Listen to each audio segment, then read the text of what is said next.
going on, everybody? Thank you so much for coming back to another video, and in today's video we're going to be talking about The Intruder. So I saw this film yesterday with two friends of mine that I haven't been able to see for a while, and it was a really good time to see them, and two close friends of mine that I don't really get around to being able to see too often.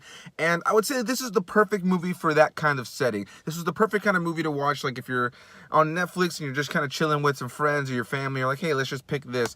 Because it does have those moments where you can all kind of be look at the screen like, what are you doing? Like, hello! What I can say about this movie right out of the gate, it's not great by any stretch of the imagination, but it's not a terrible movie. It's not a bad movie per se. I have heard some really bad things about this movie from some critics and just reading some things, hearing some things, and I can definitely say some people are making this film out to be worse than it actually is. So this film stars Michael Ealy and Meagan as a couple who are looking for a brand new home right after the husband just landed a new deal at his job. They end up finding this home that's really nice, really expensive, that's owned by Quaid's character. They end up making a connection with him. He ends up selling them the house with all the furniture and everything inside of it, and for actually less money that he initially actually asked them for. What I can say right out of the gate is that this film is incredibly predictable. I mean, there's really no shock and awe when you watch this movie. There are a handful of moments maybe where you might think like, oh wow, like okay, you're like, oh wow, creepy, but like there are a few shock moments, but really not much. This is your very typical, just standard thriller film. What I could say is it's not terrible. It's acted for the most part pretty well. Quaid in this film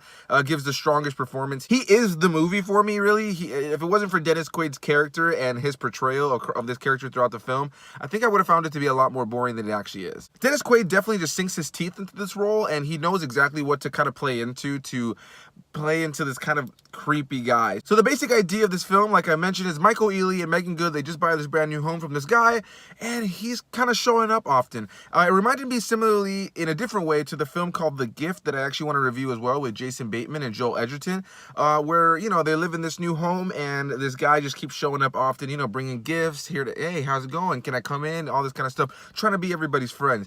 And so Quaid's character in this film sells them the house and just keeps showing up. There's a day that they're just kind of chilling. He just shows up and just starts mowing the lawn, and they look outside and he's mowing the lawn. He has an attachment to the home, and there's a separation issue there with the home. And throughout the film, like I mentioned, usually I won't be doing any spoilers, but throughout the film, you do have, these moments where you start to learn more about his past and the house and him, and it starts to make it for a little bit more of a creepy ride. But like what I can say about this movie is I don't have much to say. It is not terrible, but it is not great.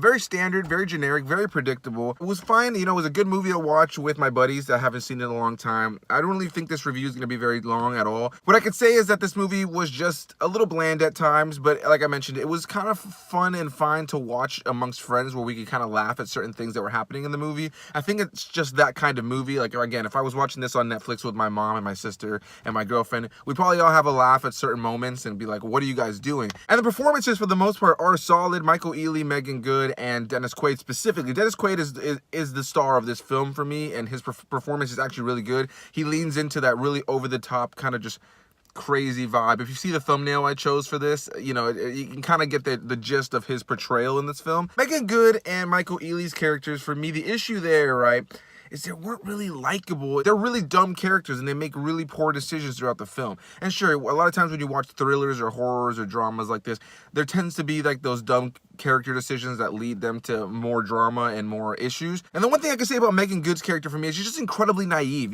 Michael Ealy's character, her husband, sees the issues, sees the problem with Quaid's character, and she's just very naive, just thinks he's lonely, just trying to be nice. And there's times where it's just laid out so clear for her and everybody watching the movie and the husband and everything, but she's still incredibly naive and puts herself in these situations where it only continues to get worse. And when it comes to Michael Ealy's character, the husband, they set up this thing throughout the film, and this isn't really a spoiler, but they set up the fact that the husband and the wife kind of had an issue as far as trust. I guess he had texted her once before saying that he'd come home late from work, and it turned out he was with another woman. And so that does play a factor into the narrative at some point.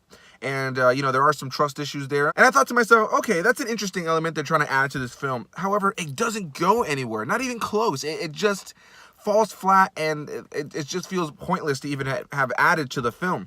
Michael Ealy's character, almost every single time he's with another woman in this film, like whether it's a client at work or just somebody that he sees like working at another place, he's always a little flirty with them. And so it's this thing where it's like you don't really feel for either one of them, because the wife is really naive and dumb and she's just kind of putting herself in the situations, and then the husband is actually out there flirting with other women. And then whenever his wife would call him on it, he would kind of be like, don't you trust me? We went through therapy, you know, now we're married, now we're out here trying to start a family, you know, I've done everything I can to apologize and work to get better at it. But then the problem is that any off-screen time that he's not with his wife, he's actually flirting and cheating in a way with other women. So you can't really feel for that, because it's just like, who wrote that? You know, like, why was that even an element of the script? Because it plays absolutely no important role in the film.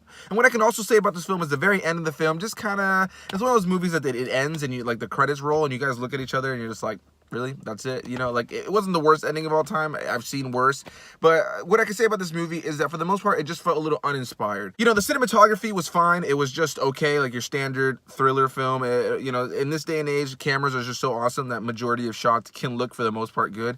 But, you know, there was no real, like, inspired cinematography and camera angles or anything like that. It felt very generic in that way. And that's just what I'll say about the narrative overall. Like I said, the portrayals for the most part are fine, but I really don't have too much more to say about this movie. You've seen this movie before. If you've ever seen any thriller or horror film where there's this character that gets a little too close to the main set of characters and he ends up being a little wackadoo, then you've seen this movie for the most part. I would definitely say I'd wait to watch this on Netflix or Hulu if you have that. I don't think it's a movie that I would just say flat out never watch, because if you're into those kind of movies, you may get something out of it, but it's just not something I would recommend spending money on in the theater. But yeah, guys, that's gonna be my review. There's nothing more really to say about this movie. I don't think it's terrible, but I don't think it's great. I think it's a little bland at times, but there are good moments, and Dennis Quaid definitely steals the show, and I think that you should definitely watch it if you want to, but I'm not necessarily recommending that everybody go out and watch it in theaters or anything like that. So yeah, guys, thank you so much for watching this video. Make sure you guys hit that like button. Comment down below. Have you seen The Intruder? Are you even interested in this movie? You know, like I said, wait for Netflix, I think, but I don't necessarily not recommend it. I would just say it's not a spend money in theaters kind of movie.